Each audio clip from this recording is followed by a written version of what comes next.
मेरा नाम आमना इफ्तिखार है और मैं एक माहिर नफ्सियात हूँ। आज मैं ख़ास तौर पे बात करना चाहूँगी उन पेरेंट्स के साथ, उन वालिदैन के साथ जो अक्सर हमारे पास आते हैं एक शिकायत लेकर कि उनके बच्चा जो है वो बात नहीं सुनता।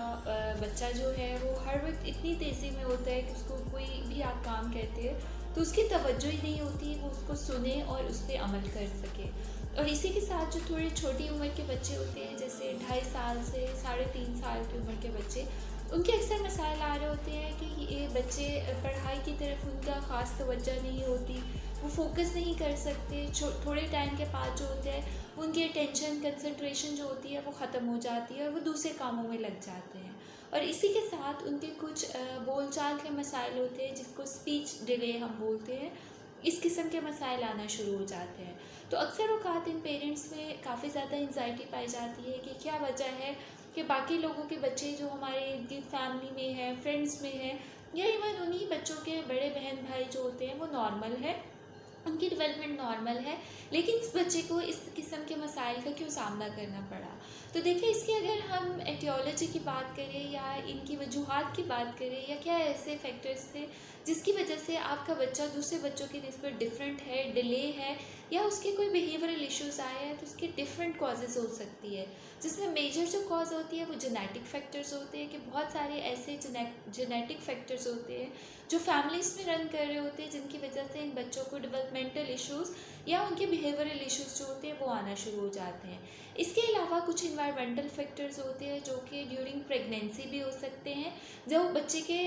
पैदाइश से पहले उनके जो प्रीनेटल पीरियड होता है उसमें शुरू हो जाते हैं, जिसमें माँ की उम्र बहुत अहम रोल है कि अगर आप 30 से 35 साल के बाद कंसीव करते हैं तो उसमें बहुत सारे चांसेस है कि आपका बच्चा जो है वो डेवलपमेंटल डिले या बिहेवियरल इश्यूज़ का शिकार हो सकता है। इसके बाद आपकी ड्यूरिंग द प्रेगनेंसी किस किस्म की आप खुराक ले रही हैं, माँ की ज़हनी हालत कैसी है, या वो स्ट्रेस का शिकार तो नहीं, या उसने कोई इस किस्म की मेडिकेशंस यूज़ नहीं की जिसमें एंटीबायोटिक्स या एंटी डिप्रेसेंट्स वगैरह या एंटी साइकोटिक मेडिकेशन हो, तो उनकी वजह से भी बच्चों में जो होते हैं वो डेवलपमेंटल इश्यूज़ या डेवलपमेंटल डिलेज जो हैं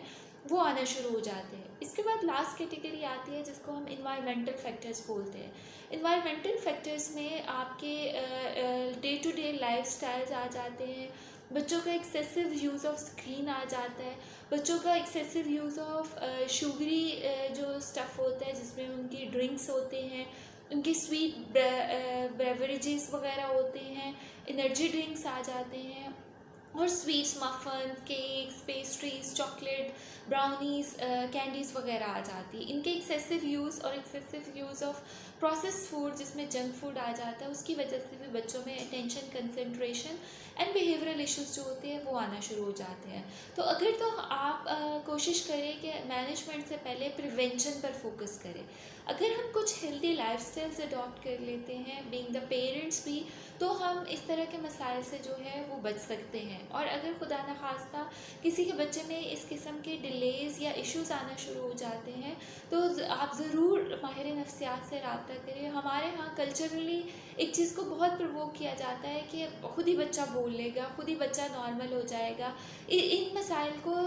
इशूज़ जो है वो कंसीडर ही नहीं किया जाता है। तो इसलिए कोशिश करें कि अपनी फैमिली को भी एजुकेट करें और ख़ुद भी इतनी सेल्फ अवेयर हो कि अगर आपके बच्चे में अर्ली वार्निंग साइंस आ रहे हैं, अगर आपके बच्चे में डिले के साइन आ रहे हैं, तो आप ज़रूर प्रोफेशनल हेल्प लो ताकि उनके जो है वो हल की बात की जाए, उनको ट्रेन किया जा सके और उनको फ्यूचर के लिए जो है वो रेडी किया जा सके। तो होपफुली इस वीडियो से आपको काफ़ी इन्फॉर्मेशन मिली होगी कि किस तरीके से हम अर्ली स्टेज पर बच्चों के डेवलपमेंटल इश्यूज़ को, डेवलपमेंटल डिलेज़ को आइडेंटिफाई कर सकते हैं। Thank you so much.